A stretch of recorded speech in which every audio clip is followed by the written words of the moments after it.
people all over the United States today who are training in systems that they think are absolutely real. For instance, you have people training in knife fighting all over the country. Now, what do you think the odds are? He's got a knife, I've got a knife, we both know we have knives, and we're fighting. In real life, it's not West Side Story. It's not really what happens. If I've got a knife, I'm never going to let him know. If he's got a knife and I don't, I'm probably going to leave.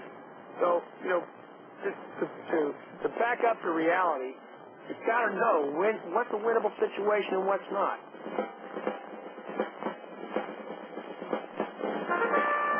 Fort Benning, Georgia, home to U.S. Army's elite airborne Rangers, training ground for America's young warriors. It is a place where the study of martial arts is not geared towards spiritual development, sports, or self-defense. Use one to set up the other. Use one to set up the other.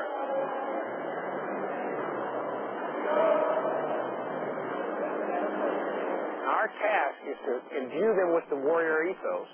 We have to turn them into a warrior. Because they're just regular people when they get here.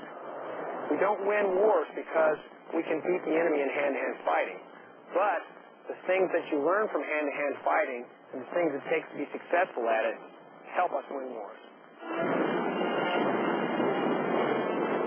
The history of the martial arts, they all really come from people who wanted to win on the battlefield. Even the styles that trace themselves back to, for instance, monks.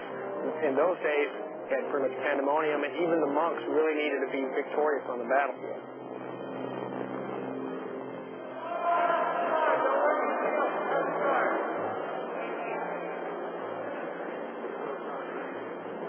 Primarily what we do is based off of Brazilian Jiu-Jitsu, as taught to us by the Gracie brothers, Jorge and Hoist Gracie.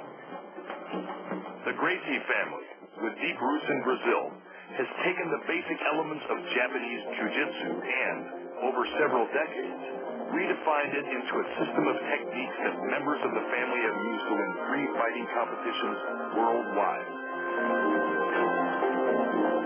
In the process, they have developed a large following.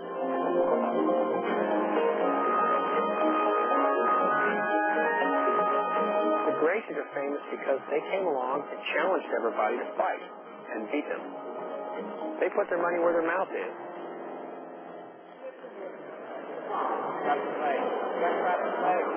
There you go. The only thing we've done is devise a program to teach people in a short amount of time those same techniques. Say, for instance, if I boil down all the ways you can twist somebody's arm to break it to 2 or 3 ways that are simple and show the principles involved, well, then I can show a guy that, and he'll understand. We kind of boil it down to about 13 moves that are sort of the core of a fighting strategy.